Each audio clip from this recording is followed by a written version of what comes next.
ඔව් ඉතින් බලය තමයි දැන් අපි පටන් ගන්න යන්නේ. දැන් මේ ඔයගොල්ලන්ට මතක ඇති ඔය දෛශික එහෙම ඉගෙන ගන්නකොට හැම තැනම තිබ්බ වචනයක් තමයි ඒකතල කියන එකනේ. මේ අද මම ටිකක් වෙලාව අරගෙන මේ concept එක කියලා දෙන්නම්. මොකද ඒක තේරුම් ගත්තාම ඉස්සරහට ගණන් හදන්න ඔයගොල්ලන්ට ලේසි. මේ ඒකතල කියන එකේ තේරුම මොකක්ද කියන එක කියන්න. හරි. දැන් මේ වගේ වස්තුනේ අපි එහෙට මෙහෙට ඔය කරන්නේ මූව් කරන්නේ හෙටයි මෙහෙටයි යනවා. මේ වගේ වස්තුවකට එක එක පැත්තෙන් බල පාවිච්චි කරනවා. හරිද? ඒතකොට දැන් ඔයගොල්ලන්ගේ ප්‍රශ්නවල තියෙන දැන් මේවා කියලා හිතන්නකෝ මේ අර ප්‍රශ්නවල ඇඳලා තියෙන බල දැන් මතකයි නේද? දෛශික එහෙම කරනකොට තිබ්බේ මෙහෙම වස්තුවකට මෙහෙම P පැත්තට දෛශිකයක් යදෙනවා මේ පැත්තට Q එනවා මේ පැත්තට R යනවා සංප්‍රයුක්තය කොහෙටද කියලා එහෙම අහුවේ මතකද? ඒක හිතන්න දැන් මේක වරන් මගේ වස්තුව මං කිව්වේ හැමතිස්සෙම දෛශික හදනකොට මේ බලය කියන එකෙන් තේරුම් ගත්තහම ලේසි මේකෙන් කියන්නේ මේ වස්තුව මම මෙහෙම අදිනකොට අන්තිමේට කොහෙටද යන්නේ කියන එක නේ. එතකොට දැන් මේ විදිහට මම බල මේකට මාක් කරොත් හරිද? ඔයගන් තේරෙයි ඔයගලන්ට A level සිලබස් එකේ ෆිසික්ස් කොච්චර ලේසිද කියලා. දැන් නිකන් මෙන්න මේ විදිහට බලය යදුවා වගේනේ නේ. දැන් මේකට තමයි ගාන හදන්නේ. මේක මේ ඒකතල කියන එකේ තේරුම මොකක්ද? දැන් මම මේක 3D කරොත්. දැන් ඔයගොල්ලෝ පේනවද මේ බල ඔක්කොම එක තලයක තියෙන්නේ කියලා. මෙන්න මේ වගේ එක තලයක නේද මේ බල තුනම තියෙන්නේ. ඔන්න ඕකට තමයි ඒකතල කියන එකේ තේරුම. ඒ කියන්නේ මේ XY කියන තලයේ විතරමයි මේ බල ටික තියෙන්නේ. දැන් බහුතල කියන්නේ මොකක්ද? දැන් හිතන්න මම මේකට මේ පුළුවන් 3D කරන්න. මේ පැත්තෙනුත් බලය පිටිපස්සෙනුත් අදින්න පටන් ගත්තා. ඉස්සරහිනුත් අදින්න පටන් ගත්තා. දැන් මොකද වෙලා තියෙන්නේ? දැන් මේ වස්තුවට තල කීපයක මේ තලයේ විතරක් නෙමෙයි ඒකට අංශක 90ක් තියෙන මේ තලයෙනුත් මේ පැත්තෙන් මෙහෙම තලයකම මෙහෙම තලයකිනුත් බලය දෙනවා. දැන් තේරෙනවද වෙනස? මම හිතනවා තේරෙනවා ඇති කියලා. මෙන්න මේකට තමයි බහුතල කියලා කියන්නේ. එතකොට මෙන්න මේක ආපහු මම පෙන්නන්න මෙන්න මේක තමයි ඔය ඒකතල කියන එක සීන් එක. ඒක අපිට පේපර් එකකුණත් ඔහොම ඇඳලා පෙන්නන්න පුළුවන් නේ. ඔහොමනේ ගොඩාක් ප්‍රශ්න තියෙන්නේ. දැන් ඕගොල්ලන් මුළු A level සිලබස් එකේම තියෙන්නේ ඔය විදිහේ බල පද්ධතිය විතරයි. ඒනට ඇත්ත කතාව මොකද්ද? ඕනෑම වස්තුවකට බහුතල මෙහෙම මේ පැත්තෙනුත් එන්න පුළුවන් එක එක විදිහේ බල. ඊට අමතරව මෙතනින් මේම ඈන්ගල් වෙලා මෙහෙම ෆුල් ඈන්ගල් එකකින් තවත් ඈන්ගල් එකකිනුත් එන්න පුළුවන් බල. ඕක තමයි මේක තමයි රියැලිටි එක. තේරුණාද? නමුත් ඕගොල්ලන්ගේ ඒ ලෙවල් වල ගානක් හදන්න මේ ඔක්කොම මේ අනිත් ඒවා අයින් කළා කියන්නේ හැමතිස්සෙම මේ පද්ධතිය නිකන් හිතන්න එක තලයක බලපාන බල විතරමයි තියෙන්නේ. එහෙනම් මොකද වෙන්නේ කියලා තමයි අහන්නේ. මෙන්න මේක තමයි මේ ඒක තල කියන සීන් එක. මෙන්න මේක. එතකොට මෙන්න මේ පැත්තට යන මේක මේ අක්ෂයට කියන්නේ C කියලා. XYC. දැන් අපි හදන්නේ XY වල විතරයි. මේකට කියන්නේ XYC තලය. ත්‍රිමාන කරන්නේ ඔන්න ඔය විදිහට ඔය තල තුන ඇතුලේ තමයි මෙහෙම ගෝලය වගේ හැදිලා ඕන දෙයක් ත්‍රිමාන වෙන්නේ. මෙන්න මේක තමයි බහුතල කියන්නේ. දැන් ඕලන මේ ඉංජිනේරින් කරනකොට තමයි මමත් ඒක ඉගෙන ගත්තේ මේ වෙක්ටර්ස් වල මේ බහුතල වෙන එක. එතකොට ඔයගොල්ලන් මේම ගන්න හදලා මේ වගේ මේ තලයට XY වලට ඇන්ගල්ස් තියෙනවා නම් ඒගොල්ලෝ සිරසට කඩනවා අන්තිමේට මේ සංප්‍රයුක්තය හොයනවා නේ දැන් ඔයගොල්ලෝ හිතන්නේ දැන් මෙහෙම එකක් දුන්නා කියලා දැන් මේ විදිහ බහුතල එකක් දුන්නොත් ගාන අමාරුයි කියලාද හිතන්නේ ලේසියි කියලාද හිතන්නේ මට උත්තර ඕනේ මේක පොඩි ෆන් එක්සර්සයිස් එකක් උත්තර ඕනේ අමාරුයි කියන අය එක කියන්න ලේසියි කියන අය දෙක කියන්න බලන්න දෙන්නෙක් තුන් දෙනෙක්වත් බහුතල ගානක් දුන්නොත් දැන් මට මෙන්න මේ වගේ පද්ධතියක සංප්‍රයුක්තය හොයන්න කිව්වොත් මෙහෙම තල කීපයක වැඩ කරන පද්ධතියක සංප්‍රයුක්තය හොයන්න කිව්වොත් අමාරු වෙයි කියලාද හිතන්නේ ලේසි වෙයි කියලාද හිතන්නේ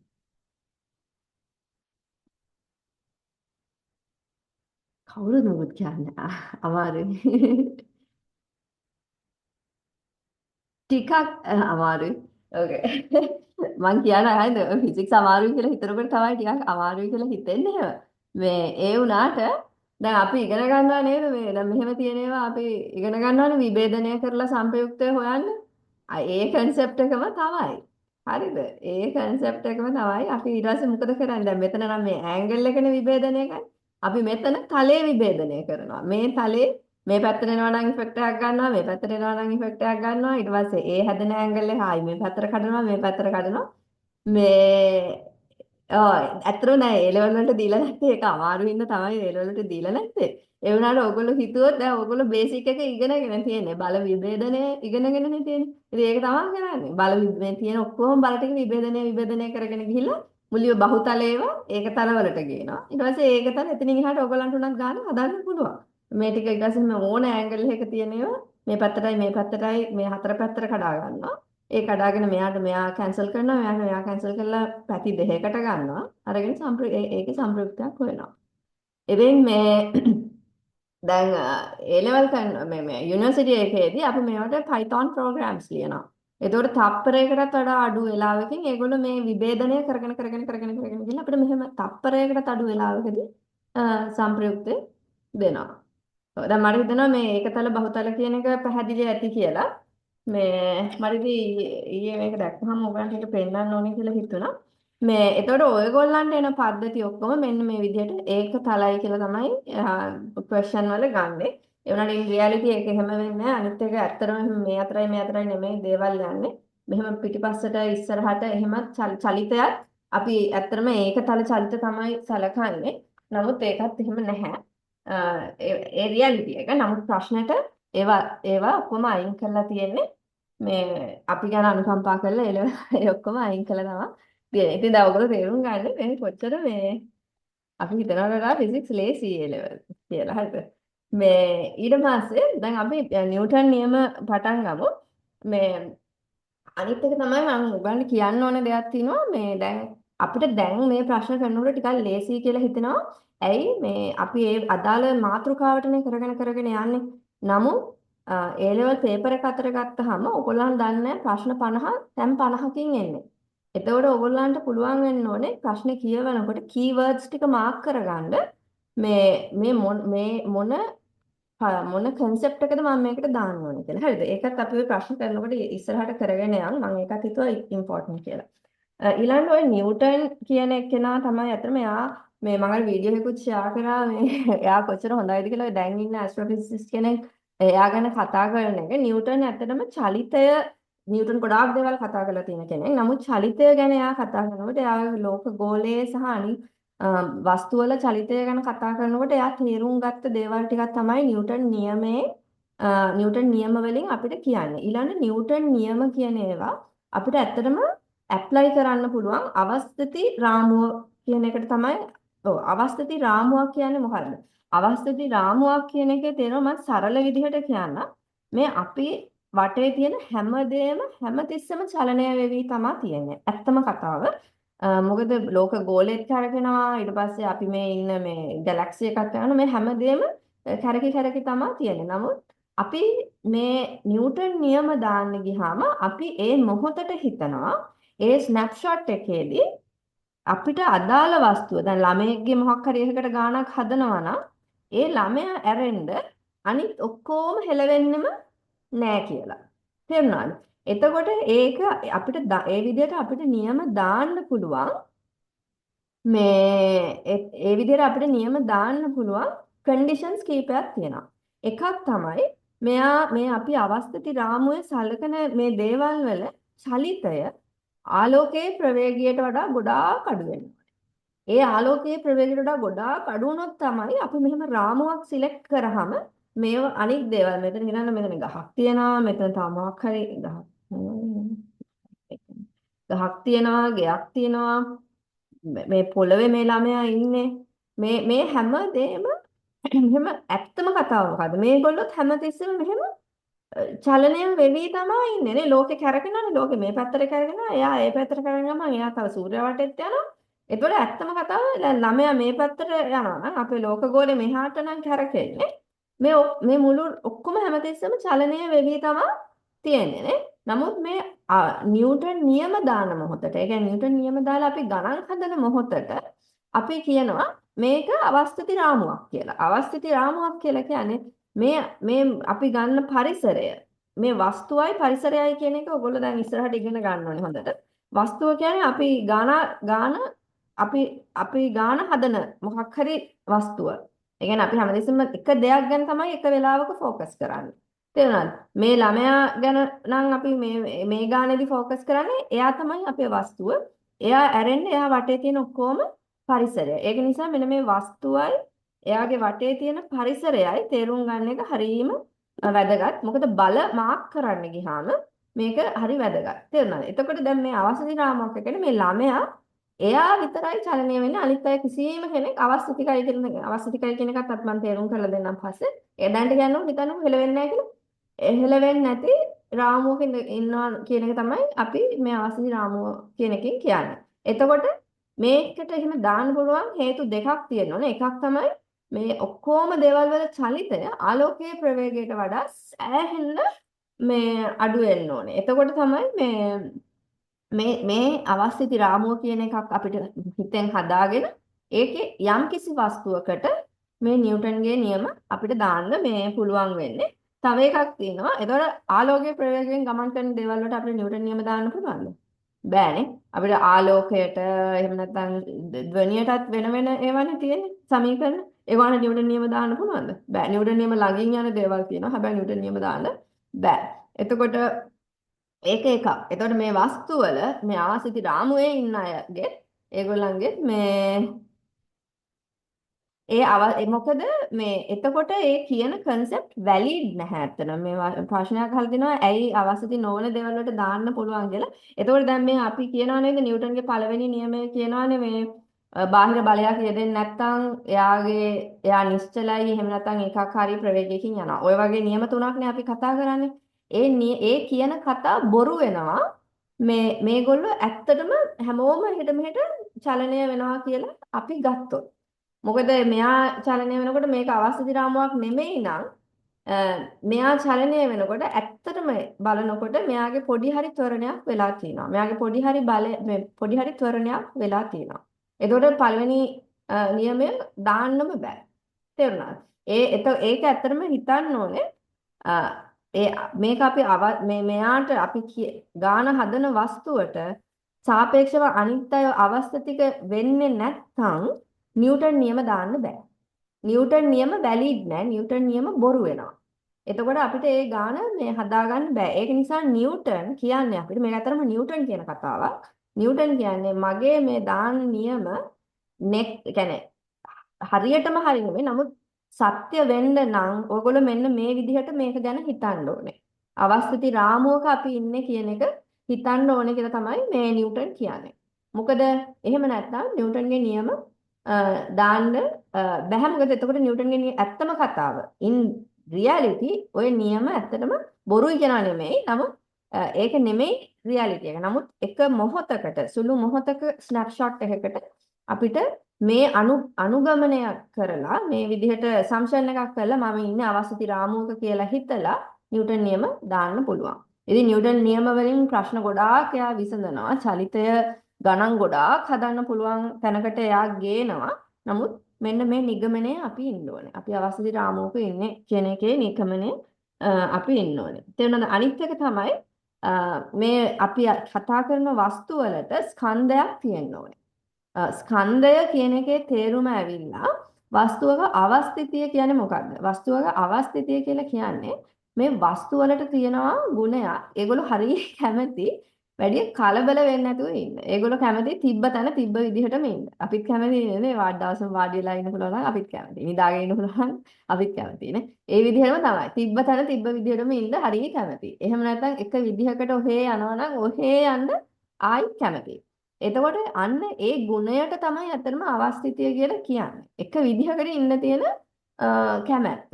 එතකොට මේ කැමැත්ත එන්නේ මේ පදාර්ථවලට පදාර්ථ ගුණයක් තියෙන හින්දා.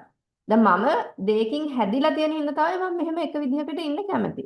ගලක පදාර්ථ ගොඩක් හින්දා තමයි ගල එක විදිහට ඉන්න කැමති. ඒකට තමයි වස්තුවක අවස්ථිතිය කියලා කියන්නේ. ඒ අවස්ථිතිය මනින දේ තමයි ස්කන්ධය කියලා කියන්නේ. කොච්චර පදාර්ථ ප්‍රමාණයක් තියනවද කියන එක අනුව ඒ වස්තුවේ අවස්ථිතිය වැඩි.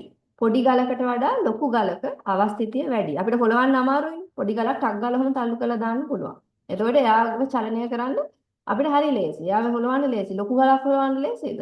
නෑ ලොකු ගලක් හොලවන්න හරි අමාරුයි. ඒක තමයි එතකොට අවස්ථිතිය කියන්නේ මේ චලනය කරන්න තියෙන අපහසුතාවය. ඒක වැඩි වෙන්න වස්තුවක අවස්ථිතිය වැඩි වෙන්න චලනය කරන්න අමාරු වෙනවා. ඒතර අවස්ථිතිය රඳා පවතින වස්තුවක ස්කන්ධය මත. තේරුණාද? ඔන්න ඕක තමයි ඒතර ස්කන්ධයේ ඩෙෆිනිෂන් එක ඇත්තටම ඔන්න ඕකයි. මේ දැන් ඔයගොල්ලෝ දැන් මේ වෙනකොට නම් දන්නවනේ ස්කන්ධයයි බරයි කියන්නේ තනිකරම දෙකක්. බර කියන්නේ ඒ යම්කිසි ස්කන්ධයකට ගුරුත්වාකර්ෂණ බලයක් ගුරුත්වාකර්ෂණ ත්වරණයක් යෙදුනහම තමයි බර කියන බලය ඇති වෙන්නේ.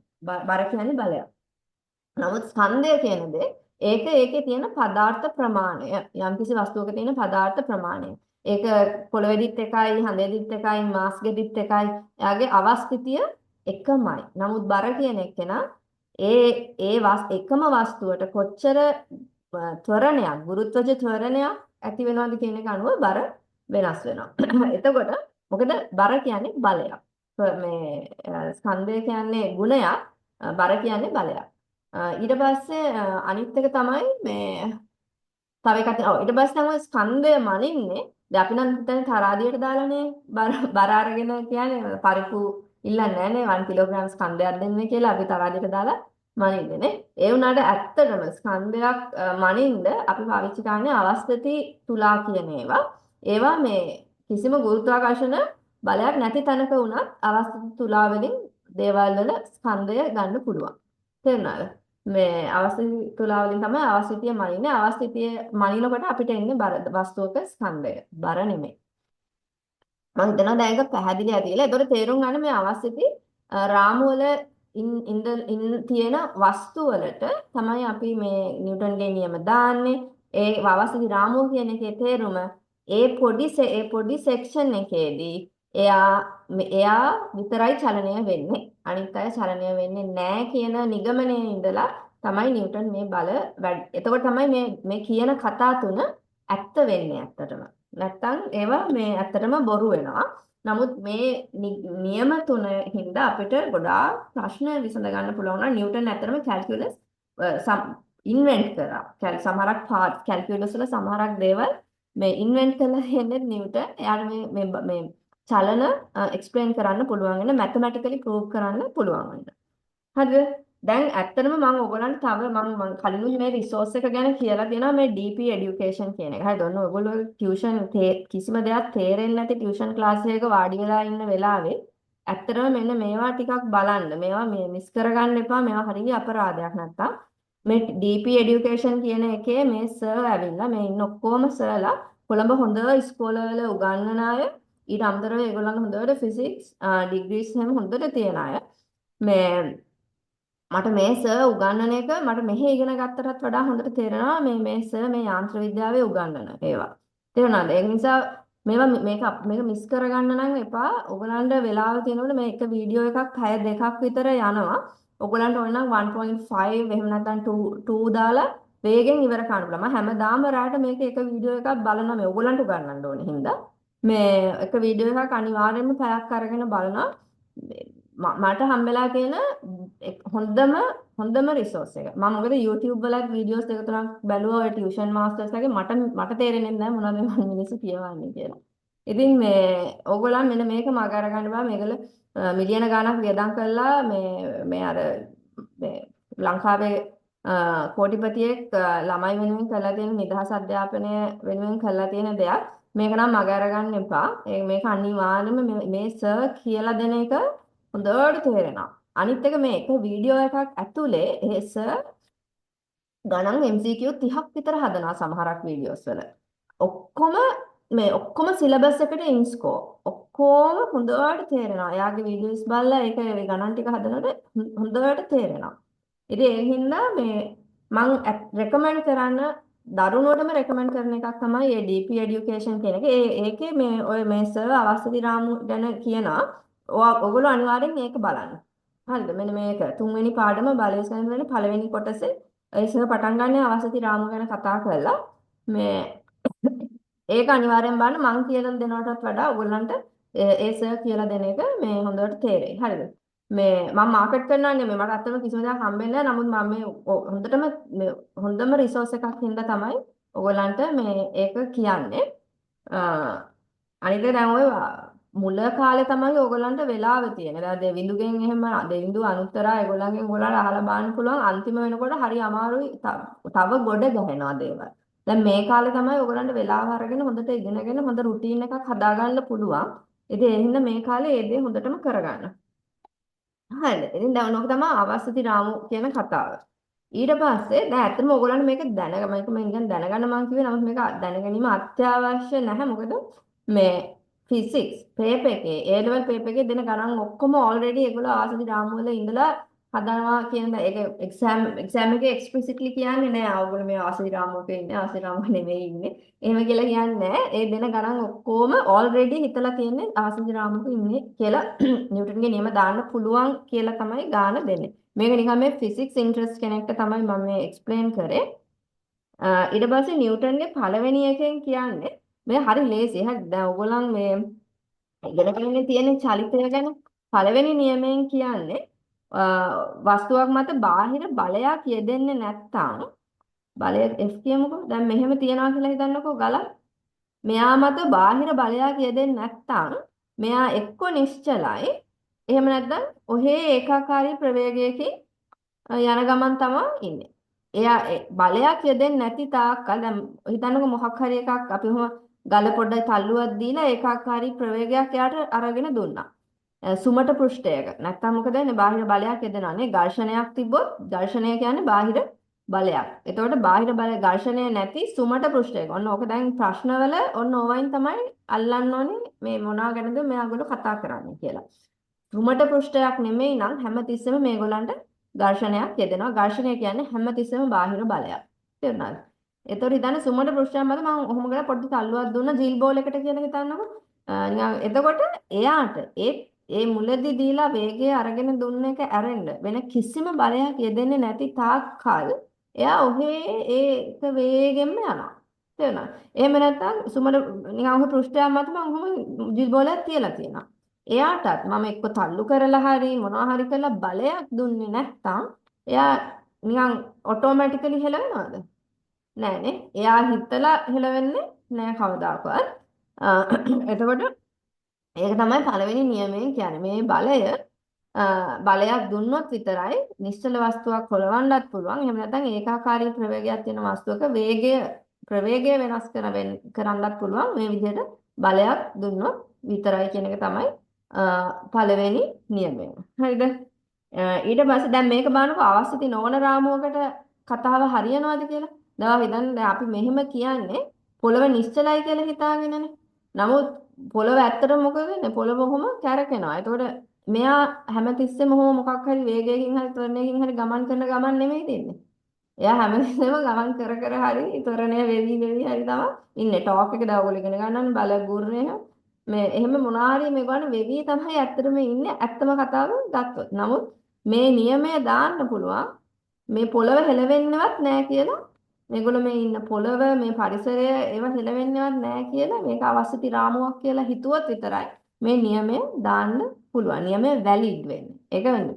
නිව්ටන් කියන්නේ මේක පටන් අරගෙන මේක ඇත්තම කතාව නෙමෙයි. නමුත් ඕගොල්ලන් මේ ගණන් ටික මේ හොඳටම හරියන දශම ගානකින් පොඩි වැරදි තියෙන්න පුළුවන්. නමුත් මේ ගණන් ටික දාන්න පුළුවන්. මේ විදිහට ඕගොල්ලෝ හිතුවොත් විතරයි කියලා. එහෙනම් ඔන්න තමයි පළවෙනි නියමය. ඊටසම අවස්ථිතිය මොකක්ද කියලා තේරුම් කරා. සර්කීය චලිත ස්වභාවය වෙනස් කරන්න තියෙන අකමැත්තට තමයි අවස්ථිතිය කියලා කියන්නේ. ඊට පස්සේ නිව්ටන්ගේ දෙවැනි එක කියනවා. ඊට පස්සේ ඕගොල්ලන් මේ තේරුම් ගන්න තව concept එකක් තියෙනවා ගම්‍යතාව කියන. ඔන්න තව භෞතික රාශියක් ගම්‍යතාව කියන්නේ ස්කන්ධය වැඩි කිරීම ප්‍රවේගය. මෙන්න මේකට තමයි ගම්‍යතාව කියන්නේ. ගම්‍යතාව කියන්නේ මොමන්ටම්. යම්කිසි වස්තුවක මොහොතක ඒ වස්තුවට තියෙන චලිත ස්වභාවයක් මොමන්ටම්. එතකොට නිව්ටන්ගේ දෙවැනි නියමයෙන් කියන්නේ වස්තුවක් ගම්‍යතාව වෙනස් වීමේ ශීඝ්‍රතාවය අසමතුලිත බලයට අනුලෝමව සමානුපාතිකයි කියලා කියන්නේ. ඒ කියන්නේ දැන් අපි පළවෙනි එකේ මොකද කිව්වේ? ප්‍රවේගය වෙනස් වෙන්නේ නැත්නම් එයාට බලයක් යෙදෙන්නේ නැහැ. එතකොට දෙවෙනි එකේ කියන්නේ යම්කිසි විදිහකින් අසමතුලිත බලයක් යෙදෙනවා කියලා හිතන්නකෝ මම මේකට. අසමතුලිත බලයක් යෙදෙනකොට මොකද වෙන්නේ? මෙයාගේ ප්‍රවේගය වෙනස් වෙනවා. u වල ඉඳලා v ට ප්‍රවේගය වෙනස් වෙනවා.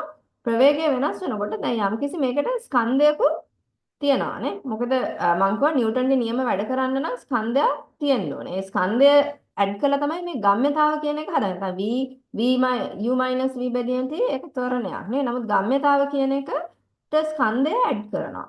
මොකද මේ නිව්ටන්ගේ නියම ස්කන්ධයක් නැති දේවල් වලට දාන්නත් බෑ. ඒක තමයි අර දෙවෙනි කන්ඩිෂන් එක. පළවෙනි එක මේවා වස්තුවේ රාමු වල තියෙනවනේ, දෙවෙනි එක මේගොල්ලන්ට ස්කන්ධයක් තියෙන්න ඕනේ. ස්කන්ධයක් නැති වුණොත් එතකොට නිව්ටන්ගේ මේ ගණන් ටික ඒක එක්සීඩ් කරනවා. එතකොට තමයි ඔයගොල්ලන්ට මේ මොනවාද මේ ක්වොන්ටම් ෆිසික්ස් වලට යන්න වෙන්නේ. ක්වොන්ටම් ෆිසික්ස් කියන එතකොට මේ ෆිසික්ස් මේ ලිමිට් එක පනිනවා. එතකොට එතනින් එහාට ස්කන්ධයක් නැති හෝ සීරෝ වලට ස්කන්ධය සීරෝ වලට ඉතාම කිට්ටු වස්තු වල චලනයට ආයි නිව්ටන් නියම දාන්න බෑ. ඒවට ඇප්ලයි කරන්න ඕනේ ක්වොන්ටම් ෆිසික්ස් වල තියරිස්. තේරුණාද? එතකොට අන්නේ රාමුවේ ඉඳලා තමයි අපි මේ නිව්ටන් නියම ගණන් හදන්නේ. ඒකෙන් හින්දා තමයි ඒගොල්ලෝ මේ ගම්‍යතාව කියන භෞතික රාශිය ඉන්ට්‍රොඩියුස් කරන්නේ ස්කන්ධයකුත් එක්ක. මේ ස්කන්ධය මේක බිඳුව වුණොත් එහෙම ගම්‍යතාවය බිඳුවයි. එතකොට මේ කියන කතාව හරියන්නේ නැහැ. ඒතර බලයක් බිඳුව වෙනවා. තේරුණාද? එතකොට දෙවෙනි නියමයෙන් මොකද්ද කියන්නේ? දෙවෙනි නියමයෙන් කියන්නේ වස්තුවක ගම්‍යතාව වෙනස් වුණොත්. ගම්‍යතාව වෙනස් වෙනකොට දැන් අපි දන්නවා ස්කන්ධයේ වස්තුවක වෙනස් වෙන්නේ නැහැ. එහෙනම් මෙන්න මේ ප්‍රවේග වෙනස් වුණොත් u වල ඉඳලා v වලට එකම මේකක් ස්කන්ධයක් තියෙන වස්තුවක් u වල ඉඳලා v වලට යම්කිසි t කාලයක් ඇතුළත වෙනස් වුණොත් අන්න ඒ වෙනස ඒ ඇති කරගත්ත වෙනස මේ බලයට අනුලෝමව සමානුපාතිකයි කියලා තමයි කියන්නේ. ඒ කියන්නේ හිතන්නකෝ u10 ඉඳලා 20ට යනවා. 20ට t කාලයකදී යනවා. එකම කාලයකදී. එතකොට ඒ වෙනස ඇති වෙච්ච වෙනස මේ මම කොච්චර මේ බලයට අනුපාතිකයි. දැන් මම වැඩි බලයක් යදුවොත් මෙයා 10 ඉඳලා 40ට යන්න පුළුවන්. ඊටත් වඩා වැඩි බලයක් යදුවොත් 10 ඉඳලා 100ට යන්න පුළුවන්. එතකොට මේ f කියන එක ඒගොල්ලෝ කියන්නේ අනුලෝමව සමානුපාතිකයි කියනවා. මේ වෙච්චි ගම්‍යතා වෙනසේ ශීඝ්‍රතාවයට. මම කියවා ශීඝ්‍රතාවය කියන්නේ යුනිට් කාලයකදී මොනවා හරි දෙයක වෙන වෙනස. තේරුණාද? දැන් එතකොට මේක common sense නේද? වැඩි බලයක් යදුවොත් මේක වැඩි ප්‍රවේගයක් ගන්නවා. අඩු බලයක් යදුවොත් මේක අඩු ප්‍රවේගයක් ගන්නවා. තේරුණාද? ඔන්න ඕක තමයි දෙවෙනි නියමේ කියන්නේ. එතකොට දෙවෙනි නියමේ දැන් මෙන්න මේ වගේ අනුලෝම සමානුපාතික කතා එනකොට අපි ඒක සමාන කරන්නේ මොකක් හරි නියතයක් දානවා. නියතය දාලා ඒක ගණන් වලින් හරි රිසර්ච් කරලා හරි මේ නියතයේ අගය හොයා ගන්නවා. එතකොට මෙන්න මේ වගේ වෙනවා සමීකරණේ. මේක වෙනකොට මම නියතයක් දාලා මේක සමාන කරනවා. mv ඍණ mu බෙදීම t. එතකොට f සමාන වෙනවා k. දැන් බලන්න මම m එළියට ගන්නවා. v ඍණ u බෙදීම t. දැන් මෙන්න මේ කොටස පොඩ්ඩක් මතකයි වගේද? මේ කොටස දැකලා හුරු ඉන්නේ නේද? ප්‍රවේගයේ වෙනස බෙදීම කාලේ මොකද්ද මේ? මේක ත්වරණය.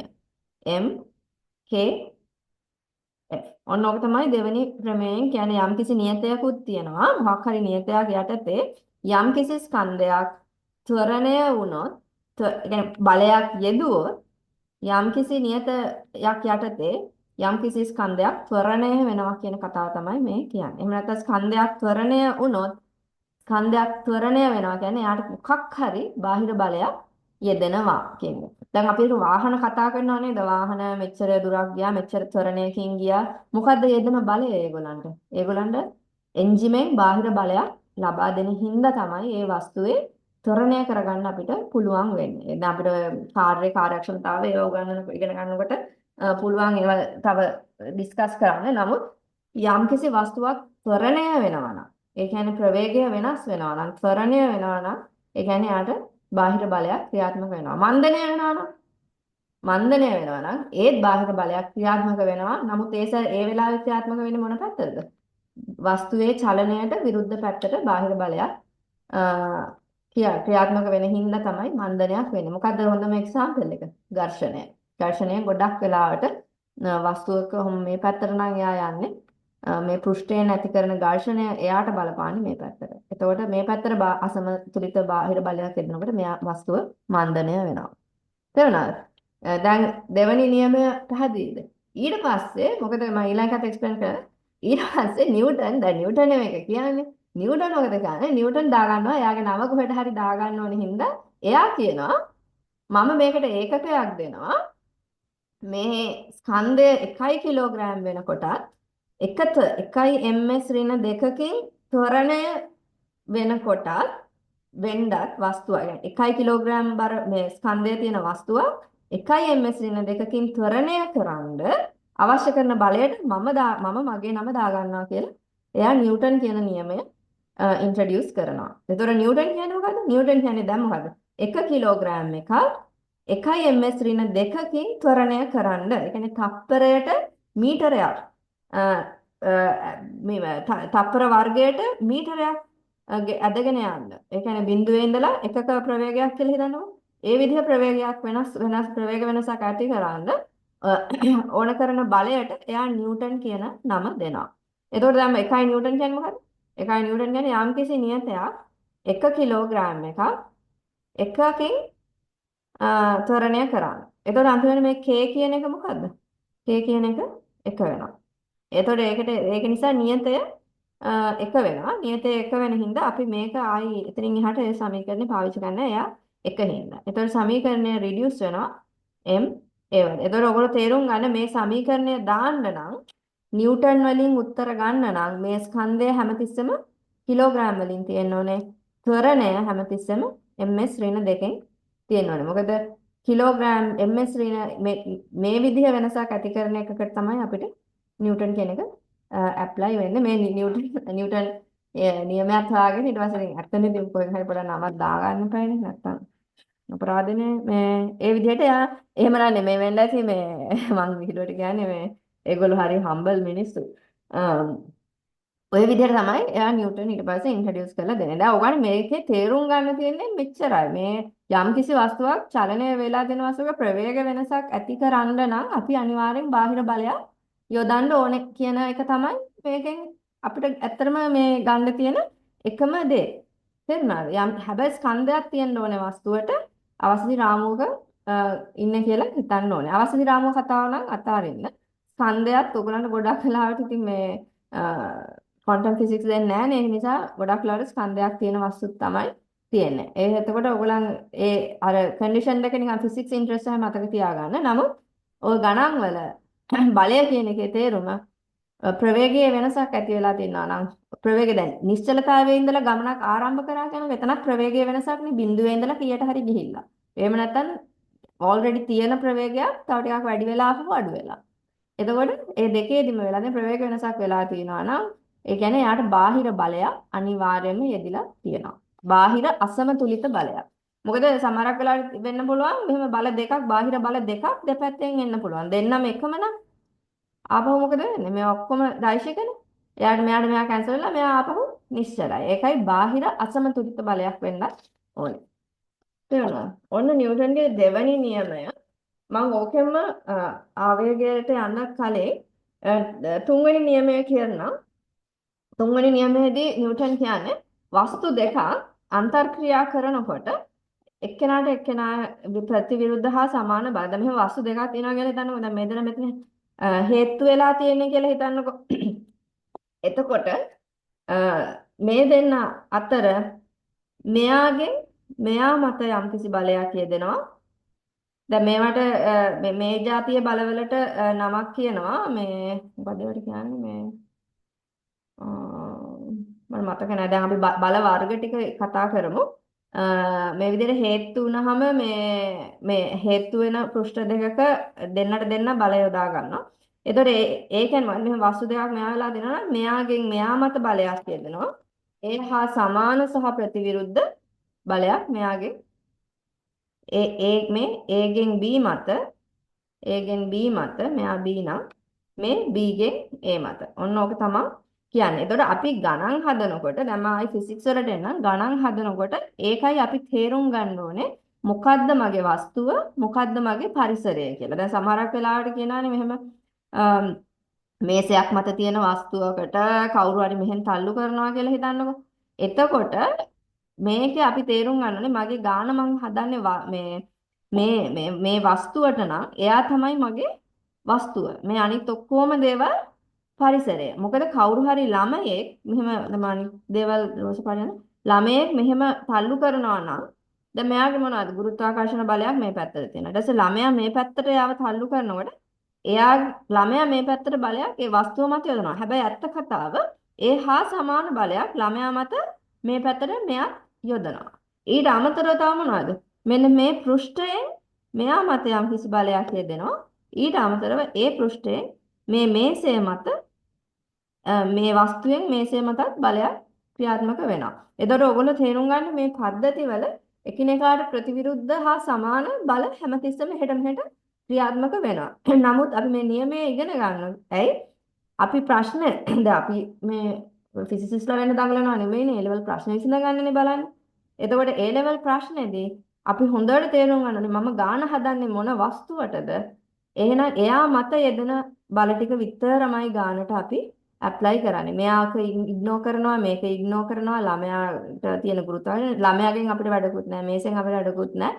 වැඩක් තියෙනවා. මොකද්ද? ඒ දේවල් වලින් මං ගාන හදන වස්තුවට මොකද්ද තියෙන ඉෆෙක්ට් එක කියලා හිතා ගන්න එක තමයි ඒගොල්ලන්ගෙන් තියෙන එකම වැඩේ. නමුත් ඇත්ත කතාව මේ විදිහ ප්‍රතිවිරුද්ධ බල හැම පැත්තටම ක්‍රියාත්මක වෙනවා. දැන් අපි ස්කන්ධය ගැන කතා කරනවානේ. මෙහෙම ළමෙක් හිටගෙන හිටියොත් එයා පොළවෙන් එයාට මේ පැත්තට එකක් තියෙනවානේ. පොළවෙන් ඒ වගේම තමයි පොළවෙන් මේ පැත්තට ළමයාගෙන් බලයකුත් තියෙනවා. පොළවට ළමයාගෙන් පොළවට බලයකුත් තියෙනවා. ආකර්ෂණ බලයක් තියෙනවා. නමුත් අපි මේක ගැන වරි වුණාද නැහැ. මොකද අපි ගණන් හදන්නේ ළමයාට. එහෙනම් අපි ළමයාට අදාළ වෙන බල ටික විතරයි ගානට හදාගන්නේ. ඒකයි ওই ප්‍රතිවිරුද්ධ බල තිබ්බට කමන්නේ. අපි අපිට ඕන ටික මාක් කරගෙන ගාන හදන්න පුළුවන්. ඕන්න ඔය තුන තමයි නිව්ටන් කියන්නේ.